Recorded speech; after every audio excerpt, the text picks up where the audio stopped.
नमस्कार, DD news देख रहे हैं आप और आपके साथ मैं हूं शहला निगार। बुलेटिन की शुरुआत करें, लेकिन उससे पहले आइए देखते हैं इस वक्त की सुर्खियां।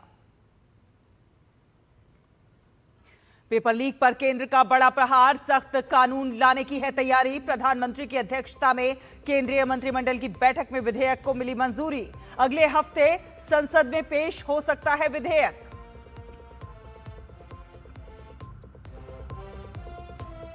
पीएम की अध्यक्षता में कैबिनेट बैठक में दो अहम फैसले। आर्थिक मामलों की मंत्रिमंडलीय समिति ने कर्नाटक आंध्र प्रदेश के बीच तीसरी और चौथी रेल लाइन के निर्माण को दी मंजूरी।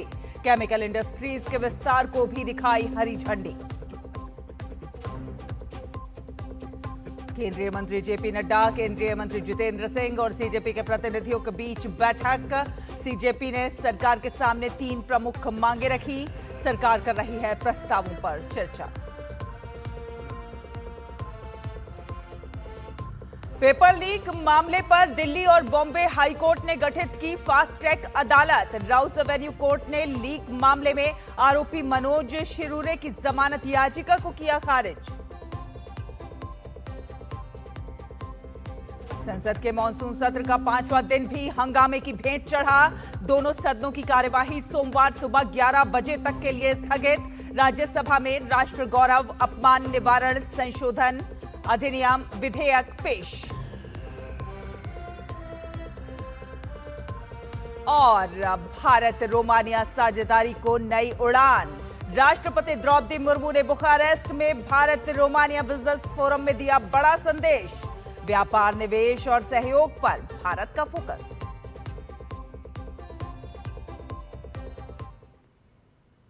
तो सूत्रों के मुताबिक आपको बता दें कि केंद्रीय मंत्रिमंडल ने पेपर लीक के मामलों में कड़ी सजा का प्रावधान सुनिश्चित करने के लिए एक विधेयक के मसौदे को मंजूरी दे दी है। जी हां, विधेयक के मसौदे को मंजूरी दी गई है।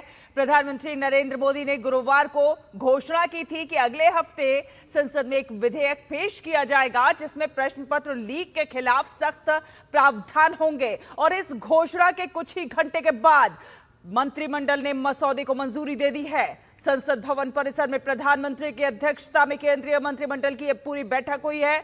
बैठक में पेपर लीक के मामलों में शामिल आरोपियों को मौजूदा कानूनों की तुलना में अधिक कड़ी सजा देने का प्रावधान करने के लिए एक विधेयक के मसौदे को मंजूरी दी गई है और इस विधेयक को अगले हफ्ते पेश किया जा सकता है। माना यह जा रहा है कि विधेयक में पेपर लीक के दोषियों को जल्द से जल्द कड़ी सजा देने के लिए फास्ट ट्रैक कोर्ट्स के गठन की भी बात शामिल है और इसके साथ ही साथ सजा बढ़ाने और जुर्माने की रकम के भी कई गुना करने का प्रस्ताव रखा गया है। तो छात्रों के हित में केंद्र सरकार का यह पूरा बड़ा कदम निकलकर सामने आ रहा है। पेपर लीक के रोकथाम के लिए ये पूरी कवायद की जा रही है। प्रधानमंत्री नरेंद्र मोदी ने संसद में विधेयक लाने की घोषणा की थी और उसके कुछ ही समय के बाद ये पूरा जो है बड़ा फैसला लिया जा रहा है। पेपर लीक मामले में मौजूदा कानून अब कहीं ना कहीं और ज्यादा सख्त होता हुआ नजर आएगा। आगे बढ़ेंगे, आपको बता दें कि प्रधानमंत्री नरेंद्र मोदी की अध्यक्षता में आज केंद्रीय मंत्रिमंडल की बैठक हुई है जिसमें 2 अहम फैसलों को मंजूरी दी गई है।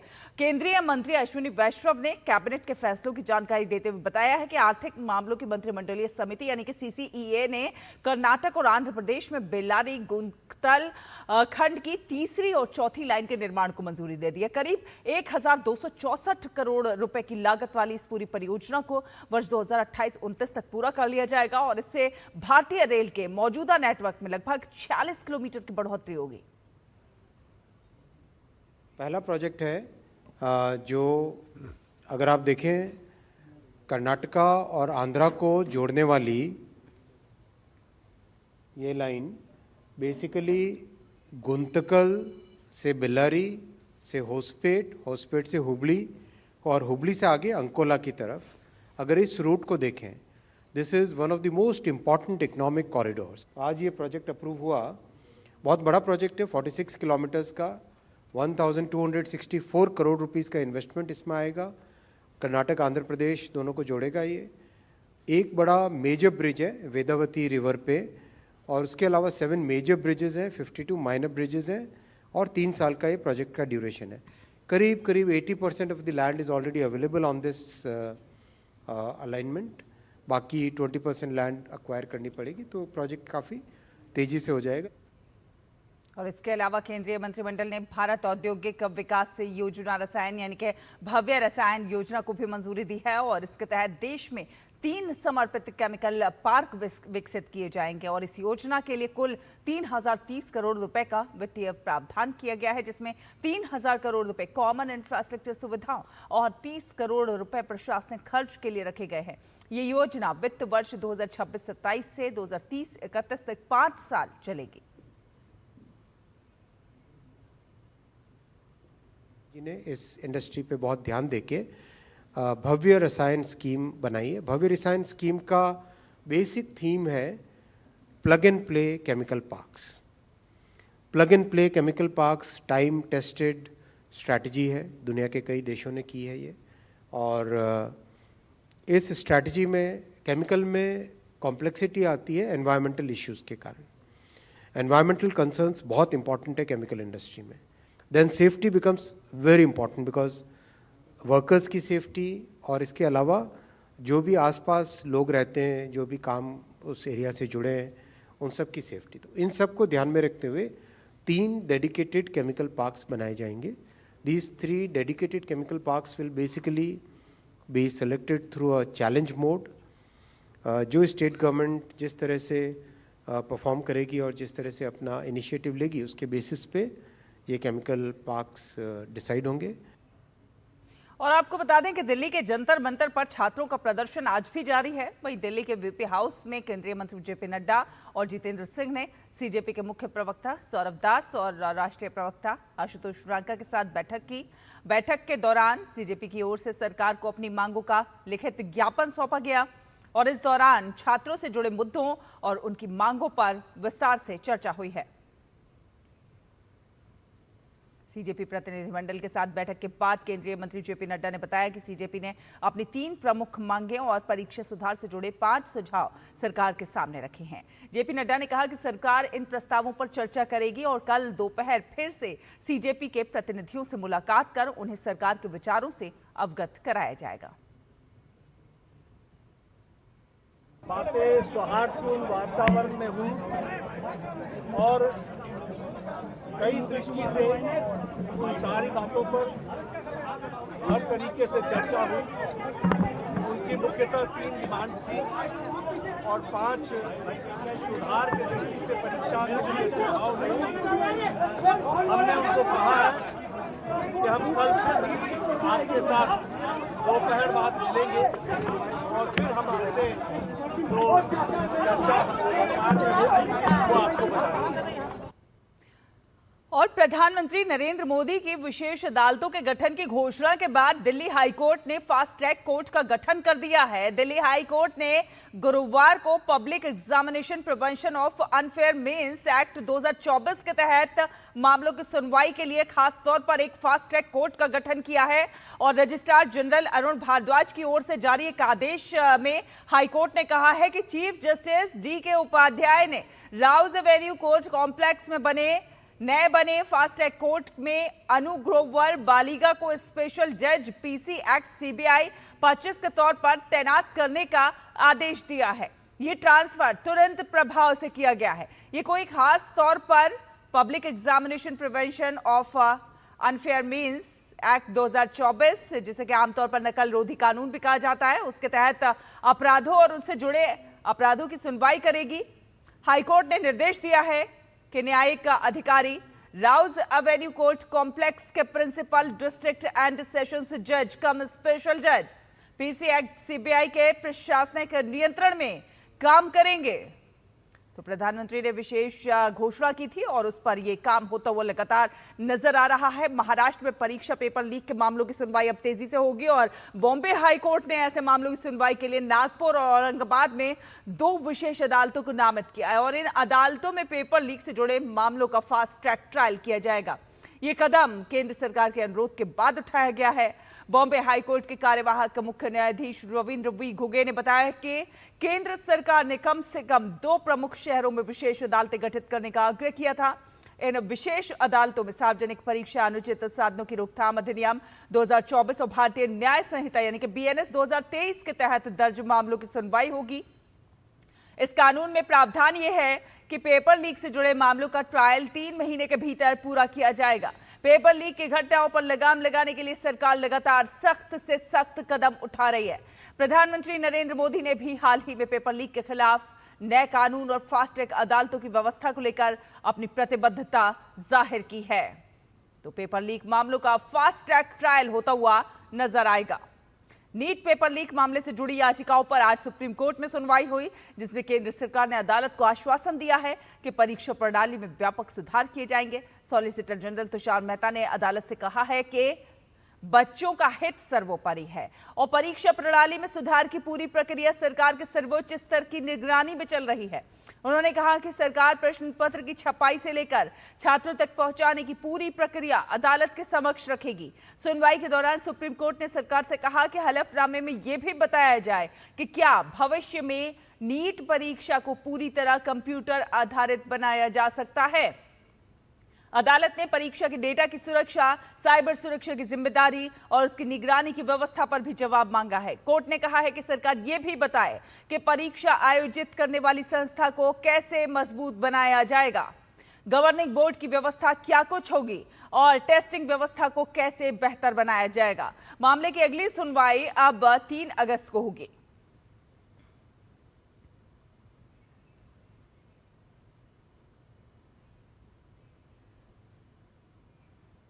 फिलहाल एक छोटा सा ब्रेक के उस पार खबरों का सफर जारी रहेगा।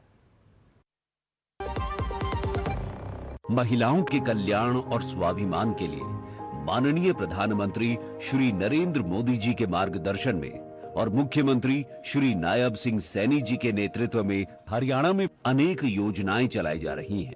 आपकी बेटी हमारी बेटी योजना के तहत बेटी के जन्म पर 21,000 रुपए की वित्तीय सहायता उसके भविष्य को सुरक्षित करती है। इस योजना से अब तक लगभग 6 लाख से अधिक बेटियों को करीब 1,250 करोड़ रुपए की राशि का लाभ मिल चुका है। प्रधानमंत्री जी के मार्गदर्शन में ही साथियों हरियाणा सरकार ने भी महिलाओं के सशक्तिकरण के लिए अनेक योजनाएं वो लागू की हैं।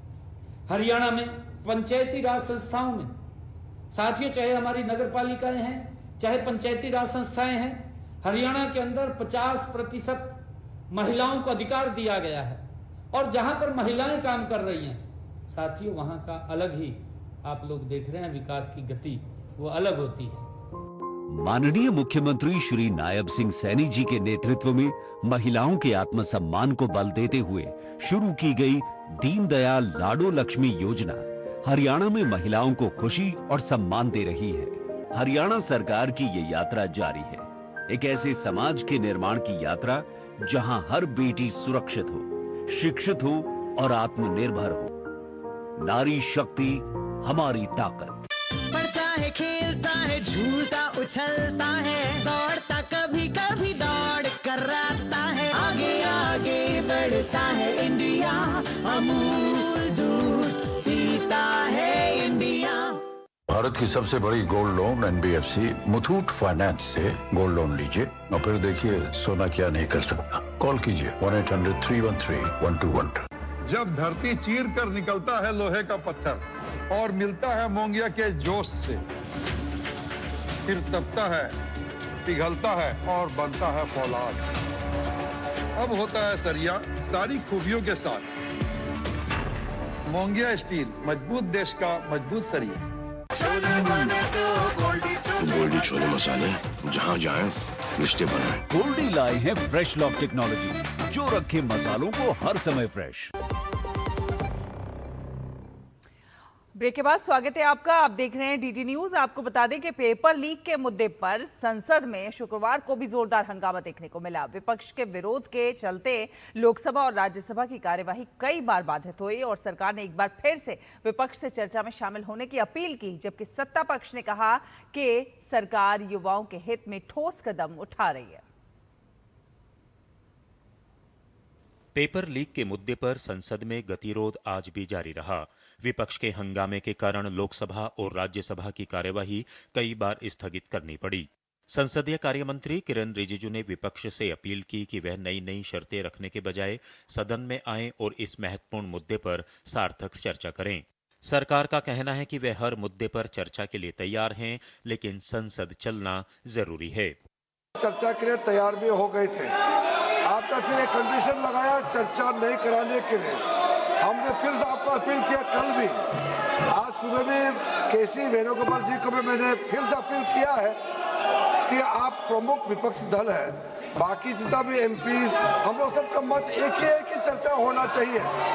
तो नीट एग्जाम पे प्रधानमंत्री जी ने देश को आश्वासन दिया और जो प्रमुख एक्टिविस्ट जिन्होंने भूख हड़ताल किया, सोनम वांगचुक जी ने भी अपना अनशन तोड़ा है और चर्चा के लिए उन्होंने भी मांग किया है। तो फिर देश के सामने में अब हम चर्चा नहीं करके बहाना बनाएंगे तो ये अच्छा संदेश नहीं जाएगा। राज्यसभा में राष्ट्रीय सम्मान से जुड़े कानून में अहम बदलाव के प्रस्ताव से जुड़ा विधेयक the prevention of insults to national honour संशोधन विधेयक 2026 पेश किया गया। इस विधेयक के जरिए राष्ट्रीय गीत वंदे मातरम को राष्ट्रीय गान के समान किए जाने के प्रावधान हैं।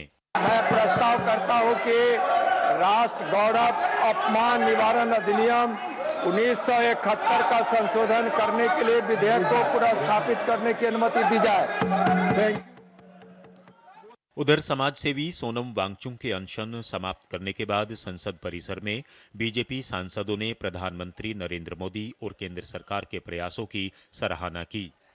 सत्ता पक्ष के सांसदों का कहना है कि पेपर लीक जैसे मामलों पर रोक के लिए सरकार पूरी गंभीरता से काम कर रही है।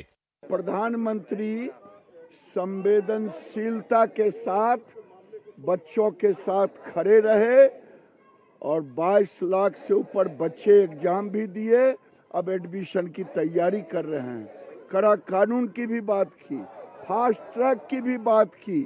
छात्रों का हित सर्वोपरि है, प्रधानमंत्री ने पहले दिन से कहा और उस दिशा में कितनी कार्रवाई। सोनम वांगचुक जो बैठे थे उन्होंने अनशन तोड़ दिया कि अब सदन में चर्चा होगी। इससे साफ है कि हंगामा करना चाहते हैं, चर्चा में भाग नहीं लेना चाहते हैं। वहीं विपक्ष ने संसद के बाहर और सदन के भीतर दोनों जगह प्रदर्शन जारी रखा और अपनी मांगों पर अड़े रहे। मैं क्लियरली कहना चाहता हूं जो ऑपोजिशन का स्टांस है, 3 मांगे हैं स्टूडेंट्स की। संसद के मॉनसून सत्र का पहला हफ्ता भी हंगामे की भेंट चढ़ गया, लेकिन विपक्ष की उम्मीदें खत्म नहीं हुई हैं और सोनम वांगचुक के अनशन तोड़ने के बावजूद भी विपक्ष अपनी हठधर्मिता छोड़ नहीं रहा, जिसकी वजह से सदन की कार्यवाही बुरी तौर पर प्रभावित हो रही है। केंद्र सरकार का कहना है कि उसका उद्देश्य भविष्य की परीक्षा प्रणाली को और अधिक मजबूत व भरोसेमंद बनाना है ताकि युवाओं का विश्वास कायम रहे। वहीं विपक्ष सरकार की मंशा पर सवाल उठाते हुए इस मुद्दे पर अपना विरोध जारी रखे हुए है। ऐसे में निगाहें इस बात पर टिकी हैं कि संसद का गतिरोध कब खत्म होगा और इस मुद्दे पर सदन में सार्थक चर्चा कब शुरू हो पाएगी। ऋषि कुमार, शैलेंद्र मिश्र और राजेश राज के साथ अनुज यादव, डीडी न्यूज, दिल्ली। और आपको बता दें कि पाकिस्तान से जुड़े प्रोपेगेंडा अकाउंट्स द्वारा सोशल मीडिया पर प्रधानमंत्री नरेंद्र मोदी का एक AI generated deep fake video प्रसारित किया जा रहा है। वीडियो को साझा कर उन्हें दिल्ली में हुए विरोध प्रदर्शन को लेकर ऐसे बयान देते हुए दिखाया जा रहा है जो उन्होंने कभी दिए ही नहीं। पीआईबी की फैक्ट चेक इकाई ने इस वीडियो को पूरी तरह से फर्जी और भ्रामक बताया है। पीआईबी फैक्ट चेक के अनुसार ये video AI generated deep fake video है जिसे लोगों को गुमराह करने के उद्देश्य से साझा किया जा रहा है। पीआईबी ने लोगों से अपील की है कि वे ऐसे भ्रामक वीडियो और सोशल मीडिया पोस्ट पर विश्वास ना करें और किसी भी सामग्री को साझा करने से पहले उसकी सत्यता अवश्य जांच लें। इसके साथ साथ नागरिकों से भी आग्रह किया गया है कि भारत सरकार से संबंधित किसी भी संदिग्ध या फिर भ्रामक सामग्री की सूचना तुरंत पीआईबी फैक्ट चेक को दें।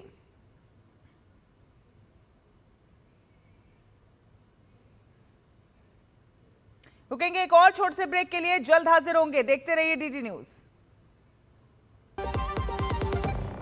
यार कैसे ले पाएंगे घर? नहीं, आज गर्मी बहुत है ना? यस, बहुत ही ज्यादा। पापा, घर खरीदने की planning is not easy. Vini, long term savings का बेस्ट प्लान बताना। LIC protection plus plan. LIC और सेविंग्स। यस, इसमें इंश्योरेंस और फंड्स दोनों में इन्वेस्ट करके गोल्स के हिसाब से सम अश्योर्ड एडजस्ट कर सकते हो।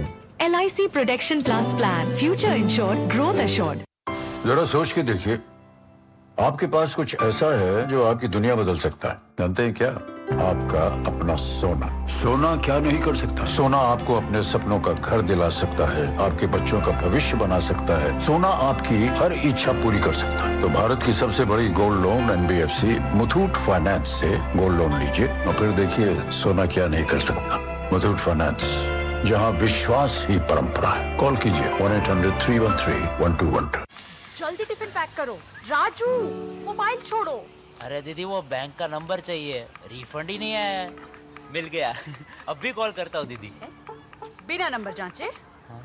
अक्सर जालसाज बैंक की नकली वेबसाइट और फर्जी नंबर से पैसों की धोखाधड़ी करते हैं। तो फिर सही नंबर? बैंक की ऑफिशियल वेबसाइट या तो कार्ड पर। आपने तो बचा लिया दीदी। काम से नहीं। RBI कहता है, सही वित्तीय बर्ताव करे आपका बचाव। काम रुकना नहीं चाहिए पर खुजली रुकनी चाहिए, इसलिए सपर डॉक्टर स्किन लोशन। काम चालू, खुजली बंद। 128 सालों से दांत का आखिरी इलाज। बढ़ता है, खेलता है, झूलता उछलता है, दौड़ता कभी कभी दौड़ कराता है, आगे आगे बढ़ता है इंडिया, अमूल दूध पीता है इंडिया। मेरी पसंद, मेरी पसंद, मेरी पसंद, मेरी पसंद, हमारी पसंद, हम सबकी पसंद। मजबूत देश का मजबूत सरिया हो गया स्टील। गोल्डी छोले मसाले, जहाँ जाए रिश्ते बनाए। गोल्डी लाए हैं फ्रेश लॉक टेक्नोलॉजी, जो रखे मसालों को हर समय फ्रेश। ब्रेक के बाद एक बार फिर स्वागत है आपका। आपको बता दें कि विदेश मंत्रालय ने पाकिस्तान पर एक बार फिर तीखा हमला बोला है। विदेश मंत्रालय के प्रवक्ता रणधीर जायसवाल ने कहा है कि पाकिस्तान एक धार्मिक ढांचा रखकर अपना प्रोपेगेंडा को आगे ले जाना चाहता है। रणधीर जायसवाल ने साफ कर दिया है कि सिंधु जल संधि को लेकर भारत का रुख साफ है। सिंधु जल संधि तब तक स्थगित रहेगी जब तक कि पाकिस्तान सीमा पार आतंकवाद को अपना समर्थन देना बंद नहीं कर देता।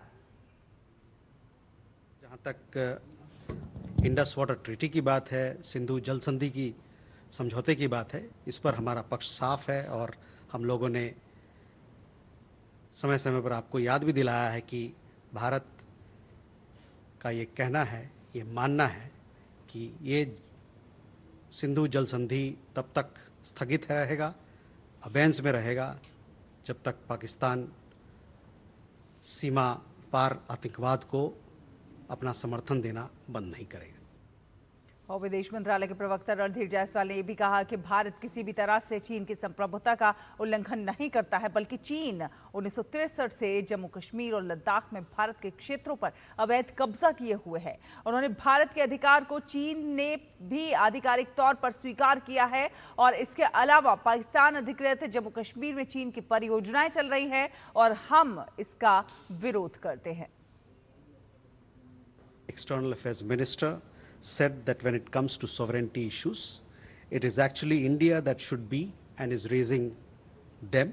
India does not violate China's sovereignty in any manner and has been consistent, but China is in illegal occupation of Indian territories in Jammu and Kashmir and Ladakh since 1963, where India's right is officially acknowledged even by China.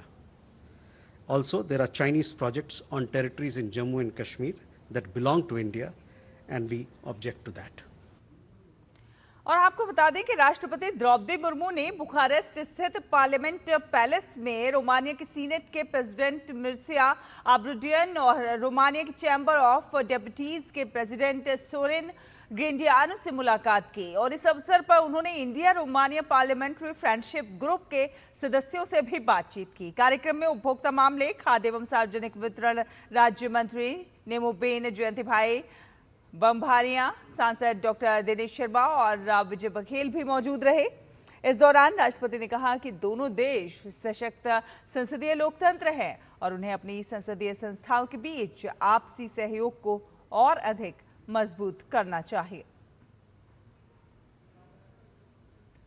तो राष्ट्रपति द्रौपदी मुर्मू के Romania दौरे के दौरान Romania की संसद भवन पहुंची और संसद भवन में रोमानिया की सीनेट के अध्यक्ष मिर्चा अब्रुद्यान और चैम्बर ऑफ डेप्यूटीज के अध्यक्ष के साथ उनकी मुलाकात हुई और इस दौरान राष्ट्रपति द्रौपदी मुर्मू भारत रोमानिया संसदीय मैत्री समूह के सदस्यों से भी मिली।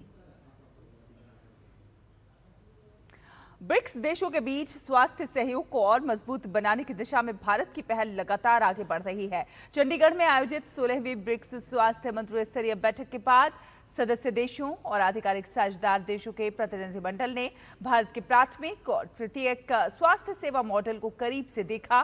डेलीगेट्स ने आयुष्मान आरोग्य मंदिर में स्वास्थ्य सेवाओं और जन स्वास्थ्य कार्यक्रमों का अवलोकन किया, तो वहीं पीजीआई चंडीगढ़ का दौरा कर चिकित्सा शिक्षा अनुसंधान और अत्याधुनिक स्वास्थ्य सुविधाओं की जानकारी भी ली। इस बीच ब्रिक्स स्वास्थ्य मंत्री स्तरीय बैठक के दौरान प्रतिनिधिमंडलों ने पीजीआई चंडीगढ़ का भी दौरा किया। इस अवसर पर संस्थान के निदेशक डॉक्टर विवेक लाल ने बताया कि प्रतिनिधियों को पीजीआई में हो रहे अत्याधुनिक उपचार, अनुसंधान और चिकित्सा शिक्षा से अवगत कराया गया है। उन्होंने ये भी बताया कि आयुष्मान भारत योजना के माध्यम से देश के गरीब और जरूरतमंद मरीजों को करोड़ों रुपए का निःशुल्क उपचार उपलब्ध कराया जा रहा है। इसी के साथ इस बुलेटिन में फिलहाल इतना ही। डीडी न्यूज पर खबरों का सिलसिला लगातार जारी रहेगा। आप देखते रहिए डीडी न्यूज। नमस्कार।